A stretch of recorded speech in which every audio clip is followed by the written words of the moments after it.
Hello and welcome to day 3 of this 5-day realistic reset. Go out for a walk if you can, or get started cleaning the house on your drive to work, whatever it is. And over the next 20 minutes or so, I will tell you exactly what you need to know about today's topic to get you back on track to feeling your best. Now, today's topic is calories. And I debated whether or not I would include this as part of the reset, because there are other really good things that you can do to get back on track. And we've already talked about some of them over the first 2 days. I also have lots of other content on calories, but I decided ultimately I was going to include this because I do think it's probably one of the most important things, if not the most important thing, in any reset. If you've gained weight over the holidays, over your vacation, whatever reason it is that you're coming to this reset now, if you've gained weight and you're feeling bloated and your waistband's a little bit tighter, getting calories under control is a really, really, really important part of this. There are lots of other things that matter too. We've talked about some of them, like getting regular meal times, eating whole food, not snacking in between, basing meals around protein, drinking water, getting exercise. And honestly, a lot of them are more important than tracking. Things like eating balanced meals makes tracking possible in the first place, because if you're snacking all the time, they snack on little bits and then they constantly have to track throughout the day and it gets really, really hard. But nonetheless, getting on top of calories is still one of the most important things you can do in any reset, because most people, when they're trying to do a reset, when they're trying to get back on track with what they're eating, when they're trying to eat healthier, and especially when they're trying to lose fat, they do one of two things. They either massively underestimate how much energy, calories is in the food they eat, and then they eat too much and they don't lose weight, or they cut their calories way too low, they don't eat enough, they end up starving, and then they end up in the backlash. They end up overeating because they haven't eaten enough and they're too hungry. So tracking calories stops you from doing both of those things. It stops you from accidentally eating too many calories, and it stops you from accidentally undereating, which is not going to work for you in the long term. Tracking your calories is the most reliable tool that you can learn in order to get control of your weight and lose body fat. And I know that's a bold statement, but I really do stand by that. And I've spent the past 5 years coaching women on my online coaching program. And I've tried everything myself as well. And it really is the most reliable tool. Is it 100% reliable? No, it's not. Is it 100% accurate? No, it's not. But it is a hell of a lot more accurate and reliable than anything else that you can imagine. It's not sexy and it's not popular, but the truth is, it's just the closest that you can get to understanding how much energy is going in your body. Most diets are, in order to get you to lose body fat, any diet needs to get you in a calorie deficit, but it does it in different ways. So things like intermittent fasting, or whole foods only, or cutting certain things out, or doing a detox, or not eating after 5 p.m. The aim is to get you into a calorie deficit. People do it in different ways without telling you what they're actually doing. And this might be, for some people, it feels much nicer, more accessible, but at the end of the day, there are so many women out there, and I've worked with so many of them, who have a really clean diet and eat really well and eat really structured meals and eat protein at every meal. And they do everything, but they're still not losing weight. And this is always the missing piece. So this reset is about create a few things, right? It's about creating the conditions for you to be able to lose weight in the first place. It's about recovering from overdoing it. It's about getting the basics in place. But we also need to get this piece in place, and it doesn't negate anything else. You need to be getting enough sleep, otherwise you're going to crave more food. It's going to be very hard to hit your calories. You need to get enough exercise. Doing more exercise, doing more activity is going to give you a bigger calorie budget. All of these things still matter. It's not one or the other. It's just that calorie counting or understanding calorie intake matters too. A few caveats before we get started. If fat loss isn't your main goal, even doing this reset, you don't have to track. There are lots of other things that you can focus on. There are lots of other things we're going to focus on this program. And if it's really not your main priority, you can stop listening to this now and just do the other stuff on the program. That's totally fine.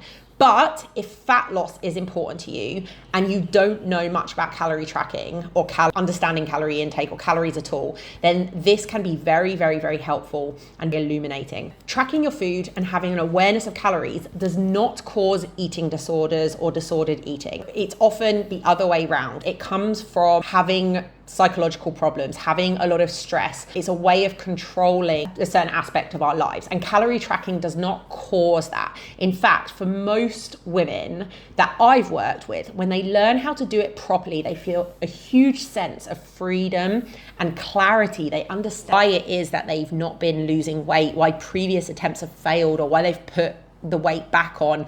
And they also understand how they can eat and how they can include their favorite foods within the overall context of a calorie deficit or the right number of calories for them. As I said before, you can focus on other things like food quality, exercise, drinking enough water. But if you've already done that and feel disappointed that you've not also lost weight, so for example, I know so many women who are like, my diet is so clean, I eat so healthy, but I just can't get rid of these 10 kilos, then this is 98% of the time the missing part. Cutting out foods or carbs or intermittent fasting, not eating after 5 p.m. These are all very arbitrary metrics. And sometimes they work because if they manage to get you into a calorie deficit, you will lose weight. But if you stop eating before 5 p.m., but you're not eating in a calorie deficit, guess what? You're not going to lose weight. If you cut out all carbs, but you're not eating in a calorie deficit, guess what? You're still going to not lose weight or gain weight. And if you feel a lot of resistance to it, that's okay. But a lot of women avoid this for years because they think it's unhealthy, they think it's unbalanced, they're scared it will cause eating disorders, and they can't figure out why they can't lose the weight. So sometimes you just have to tackle the thing that kind of scares you a little bit, or you feel a bit uncomfortable with, the bit that you haven't been willing to do until now. And often, if you go about it in the right way, it often gives you the answers you've been looking for. Finally, last caveat is that tracking calories is a skill that takes time to learn. You have to be patient with it. You can't go into it assuming that you're going to get it right from day one. You actually have to learn how to do this. You're going to make lots of mistakes. You're going to track things wrong. You're going to underestimate things. You're not going to know how much things weigh. You're going to be guessing. That's all part of the learning process. You have to approach it as a learning process rather than expecting to just do it perfectly from day one. There's nothing that you're going to do perfectly from day one. So many women don't invest the proper time to learn how to track calories properly, and then they get frustrated with it and say it doesn't work. Whereas it's not that it doesn't work, it's just that they don't learn how to do it properly. So like if you get in a car but you don't actually know how to use the gear stick, how to turn it on, what the pedals do, then you can say, oh, the car doesn't work, but it does work. It's just that you don't know how to use it. Okay, so here's the basics of calories in, calories out. Here's the basics of what calories actually mean in the context of fat loss. Your body needs a certain amount of energy every day, and we measure that energy in calories to carry out three things. Number one, metabolic processes. This includes tissue repair, growth, things like keeping your brain working, blinking your eyes, keeping your heart pumping, breathing, that sort of thing. Even if you don't move or get out of a chair for 24 hours, your BMR, basic metabolic rate, is still going to be over 1,000 calories, between 1,000 and 1,500 calories. That is just what it takes to keep the lights on. Then the second thing is we need calories to fuel movement. So at the moment I'm talking, I'm moving my mouth, I'm also flinging my hands around all over the place, which you can't see because it just helps me express myself. It fuels that kind of movement, but also doing the dishes, fluffing up the cushions on the sofa, walking to work, typing, and exercise, obviously. The more vigorous the activity, the more calories you need to fuel it. So obviously typing at work, sitting on a chair, doesn't take many calories, about 60 or 70 per hour, whereas sleeping takes about 50 to 60 calories per hour, whereas doing a really intense HIIT class might be 600 calories an hour. But nonetheless, it's all fueled by calories. And finally, digestion. I guess we could include it as a metabolic process, but we also burn some calories through that as well. So we can measure how many calories a person burns per day based on those things. If you consume the same number of calories as your body uses each day to fuel that movement and all of those metabolic processes, you will maintain your current weight and body composition. This is called your maintenance calories. Maintenance calories vary from person to person and from woman to woman. It's affected by a few things. So I already mentioned things like activity levels. That obviously changes it. If you're more active, if you do 10,000 steps a day versus 3,000 steps a day, you're gonna burn more calories. If you do exercise 5 times a week versus if you don't do exercise, you're gonna burn more calories. If you do a HIIT class versus yoga, you're gonna burn more calories. Activity levels is the obvious one, but it's also determined by your height, your weight, your body composition, so how much muscle you have versus fat. Those things matter a lot. So if you are 5'11", have a lot of muscle, weigh 90 kilograms, do 15,000 steps a day and do CrossFit 5 times a week, you might need 2,400 calories a day to maintain your weight. Whereas if you are a very small woman, let's say you're 5 foot tall, weigh 55 kilos, do 3,000 steps a day, don't work out or do 1 Pilates class a week, you may only need 1,600 calories a day to maintain your weight. So that's a big difference, right? That's a difference of 800 calories between two women. Most women we all gravitate around the mean. 80% of us are around 2,000 calories a day, but it's just to give you an example that there will be those extremes. If you're very tall, very short, very active, very inactive, you might be like closer to one of these extremes. The reason why I'm telling you this is that if you want to lose weight, you first of all have to understand how many calories you need to maintain your weight. Because what most women do is they just say, how many calories do I need to lose weight? I get asked this question online a lot. They think it's just a magic number, 1,500 calories, 1,200 calories. It all depends on your maintenance calories. So a woman with a maintenance calories of 1,600 calories and a woman with maintenance calories of 2,400 calories, these are gonna be very different. They're gonna need very different energy intakes to lose weight. So it all depends on your maintenance calories first, and you need to have an idea of that. Because then what we want to do, basically anything below that number, you will lose weight. Okay, so even if it's just 100 calories below, you'll lose weight. If you eat the same number of calories, you'll maintain your weight. And if you eat more calories than that, you will gain weight or you'll gain body fat. So a good rule of thumb is to figure out a 20% deficit from there off your maintenance calories. So for the woman whose maintenance calories are 2,400, a 20% deficit would look like 1,900 and something. For the woman whose maintenance calories are 1,600, a 20% deficit for her would look like 1,280 calories. There is a huge difference between those two. Why do we want to figure out a 20% deficit? Because normally for most people, most of the time, that's a sensible amount where you can get in enough of a deficit to lose weight reliably every week, but not so much of a deficit that you'll be starving hungry, really tired, and not be able to maintain it.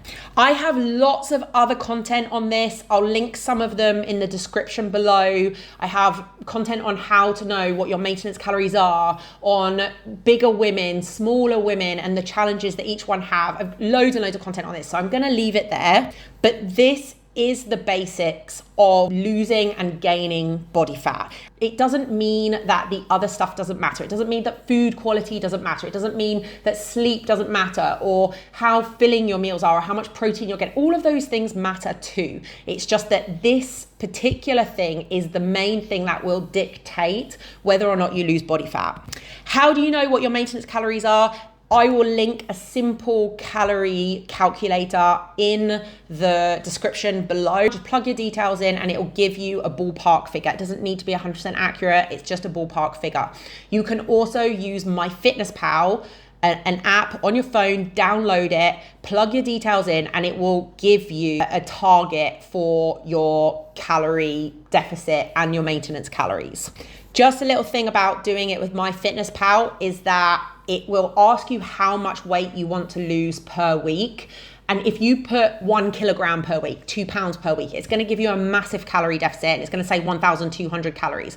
Now, if that's a 40% deficit for you, you're going to be starving on that. So it's not going to work. So either what I would recommend is to plug in that you want to maintain your weight, because then it will give you your maintenance calories and you can figure out a 20% deficit from that, or just write that you want to lose half a kilo a week or quarter of a kilo a week. Then it will give you a more reasonable calorie deficit. The calculator that I'm going to link below, it automatically does that. If you put your details in, it'll tell you what your maintenance calories are, what a 10% deficit is, what a 20% deficit is. So it will do all of that for you. Okay, then when it comes to tracking calories, there are thousands of calorie calculators out there, but the one that I always use is MyFitnessPal. Download it, it's free, and start putting in what you're eating. I will make a podcast soon on the basics of accurate tracking, because there are lots and lots of mistakes that people make, lots of details that they don't think about. And then they say it doesn't work. But again, this is a skill that you have to learn. You do have to dedicate some time to it to know how to do it properly before you can really get something out of it. So I'll make that video soon. There's tons of content on this. I've got an entire module on this on my online coaching program. Then a question that gets asked a lot is, do I have to track forever? The short answer is no. But here are a few things to think about. A short period of tracking, if you've never tracked before, so like 2 to 4 weeks of tracking carefully, weighing your food, measuring your food, understanding exactly how much is in the food that you're eating, can teach you a lot about how many calories are in the foods that you normally eat, and where there are areas where you take in way more calories than you think you are. It will tell you a lot about how filling different foods are and the calorie density of different foods. So, for example, a lot of women eat granola and discover that actually in a very small portion of granola, there are lots and lots of calories and they're not getting a lot of fullness from it. Whereas if they eat bread instead, which they think is going to be less good for fat loss, they're actually way more full. They feel way more full for the same number of calories. So there are some very counterintuitive things that we can learn from calorie tracking. I'll also say that most people eat the same 15 to 20 foods 80% of the time. So once you've figured those out, which is normally within the first 2 weeks, everything gets way easier. It's information that once you've learned it, you can't unlearn it. And it's there in the back of your mind for the rest of your life, which you might think sounds like a bad thing, but it's actually a very, very good thing if you have struggled to maintain a healthy weight until now. If fat loss is your goal, then tracking your calories is the most reliable way of doing that. And it's usually worth doing it until you reach your goal. So you just want to nip it in the bud and get rid of the 2 kilos that you gained while you're away. And that's only going to take you a week or two of getting back on track. Or if you've got 10, 15, 20, 30 kilos to lose, either way, it's worth doing it until you reach your goal. Most people struggle to lose weight without actually tracking. Then it's a tool you have in your toolbox whenever you overdo it. So for me, I don't track on a regular basis. I know what's in the food I eat and I'm just trying to maintain that weight. But when I overdo it, so over Christmas now, I gained like 3 kilos in a week. And if I gain weight over a holiday or when I'm on vacation, I'll simply nip it in the bud. When I come back, by tracking for a few weeks until I'm back to where I feel my best. And that stops me from kind of spiraling or the weight continuing to go on. Most people only gain like 2 or 3 kilos over Christmas, but then they don't get on top of it. And then over the next year, they gain another 5 kilos. Then the next Christmas comes around and they only gain 2 or 3 kilos, but they don't get back on top of it. And over many years, this just keeps creeping up. So if you've overdone it over the Christmas period or any period, you can just nip it in the bud with a short stint of tracking, get back to where you feel good, and then it's not creeping up gradually as the years and months go on. It's also very useful if you plan on having more babies.